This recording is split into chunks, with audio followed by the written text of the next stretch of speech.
Coucou Cécine, ah ah ah ah ah.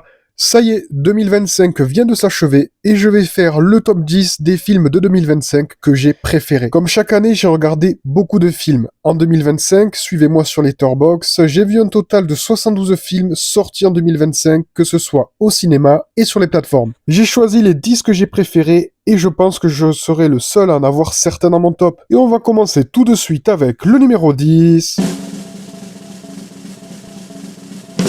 Gérald le Conquérant. J'aimerais bien être une mouette, moi. Puis chier sur les Parisiens.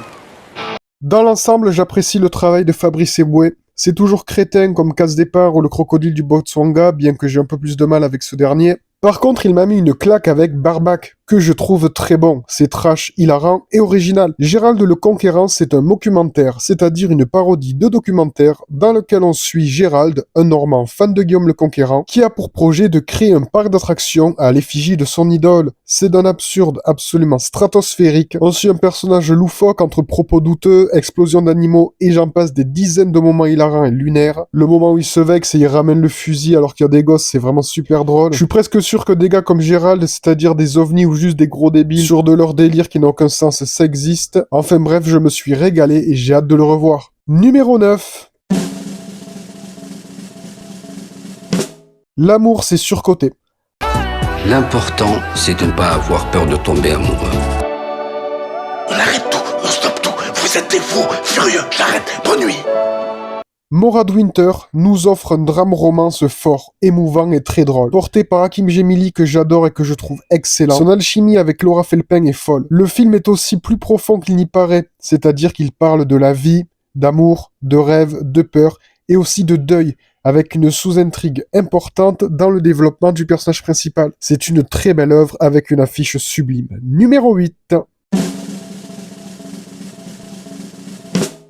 Un ours dans le Jura.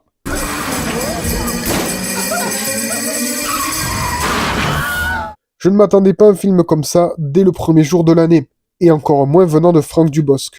On suit un couple s'embarquer dans une aventure macabre remplie de moments drôles et on se régale. C'est sombre et inattendu. Numéro 7. Karate Kid Legend. Quand tu auras compris ça, tu seras prêt.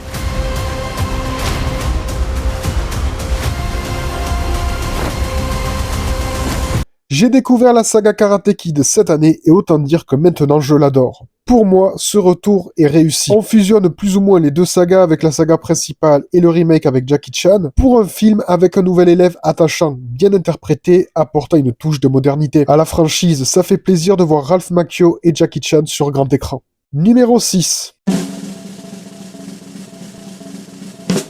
Dangerous Animals.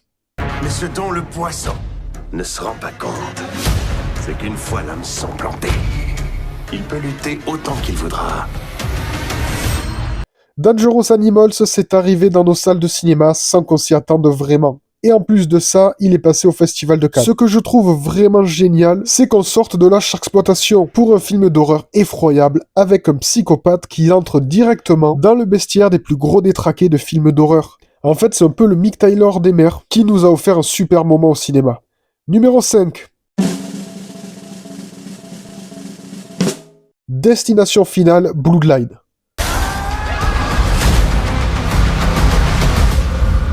La mort a peut-être pas l'intention de s'en prendre à notre famille. Ce serait un truc de malade. On peut dire que l'année 2025 a été une sacrée année pour les retours de sagas, surtout les sagas d'horreur. On a eu le retour de 28 ans plus tard, Souviens-toi l'été dernier, et de Destination Finale. 14 ans après, je pense que c'était un pari risqué de relancer cette saga, et ils ont réussi le pari avec brio. Prenant la saga en quelque sorte à contre-courant, car le personnage que l'on suit n'est pas celui qui a eu la vision, c'est sa grand-mère, et en soi c'est complètement cohérent le fait qu'un des personnages ait survécu tellement d'années qu'il a eu des enfants qui ne devraient pas être là, et du coup, la mort vient les chercher. Le film nous offre une scène de vision spectaculaire et des scènes de mort qui ont directement intégré les plus horribles de la saga. Et quand je dis ça, je pense forcément à la scène de l'IRM. Le casting est très cool et c'était un bonheur de pouvoir voir un opus Destination Finale sur grand écran au cinéma. Maintenant, à voir s'il y aura d'autres films, mais vu le succès critique et commercial, je pense que oui. Numéro 4. Évanoui. J'ai jamais vu un truc pareil. De toute ma vie. Vous regardez bien. Zach Cregger est trop puissant. En seulement 2 films, il a mis tout le monde d'accord, nous offrant des expériences d'horreur uniques. Avec Évanoui, on plonge dans un film puzzle qui nous embarque sans même qu'on s'en rende compte et on ne voit pas les 2h10 passer. C'est glauque, maîtrisé et porté par un super casting. On reconnaît la patte de Cregger dans ces 2 films. On sent que c'est un auteur à part entière, et pour l'instant, ces 2 films sont excellents. Ce qui me fait peur, c'est que son prochain projet est apparemment une adaptation Resident Evil. Et d'après ce qu'il se dit, il est fan de l'univers des jeux vidéo. Donc peut-être qu'il va faire quelque chose de génial, mais ça m'embêterait que sa réputation soit entachée à cause de ça, vu la réputation des films et séries Resident Evil jusqu'à aujourd'hui. Après on verra ça en temps voulu, mais en tout cas Évanoui, c'est excellent. Et l'expérience au cinéma était vraiment magistrale. On arrive sur le podium avec le numéro 3. Smashing Machine.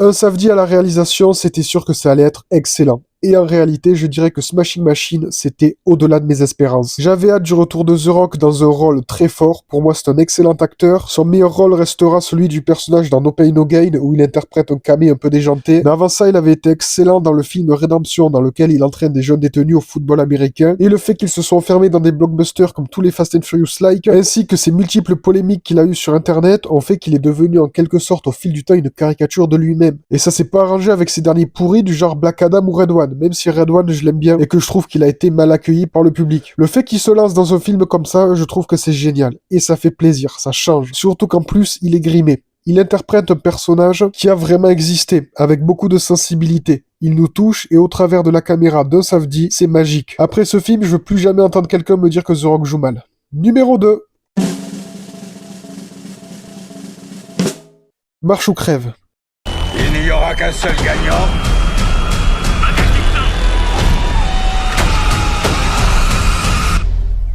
Et pas de ligne d'arrivée. Presque aussi loin que je me souviens, j'ai toujours été fan des adaptations cinéma de Stephen King. Et en fait, Marche ou crève, avant l'annonce du film, je connaissais pas le livre et j'ai pris une claque, comme j'en ai rarement pris au cinéma. Avec un thriller d'horreur survival, pour moi, Marche ou crève, c'est une expérience unique en salle. C'est un film intense devant lequel on souffre avec les personnages, qui en plus sont très attachants et bien interprétés. Ça dure à peu près 1h50 et au début, se dire que regarder des mecs marcher pendant 1h50, ça peut être long, alors qu'à mon sens, pas du tout. Il y a toujours un rebondissement, toujours quelque chose pour relancer la machine dès que le temps ralentit un petit peu. Alors on pourra dire ce qu'on veut, peut-être que ça manque un peu de contexte, ce qui en soi n'est pas faux, mais quand on regarde tout le reste, je trouve que le contexte, c'est pas le plus important. Dans un survival, il faut que ce soit éprouvant, dur, et que ça repousse les limites du corps humain. Alors là, c'est peut-être trop, mais ça reste un film, et on compatit avec les personnages. Pour moi, c'est un gros coup de cœur et j'ai hâte de le revoir. Et enfin, numéro 1, sans peut-être trop de surprises, Avatar Fire and Ash.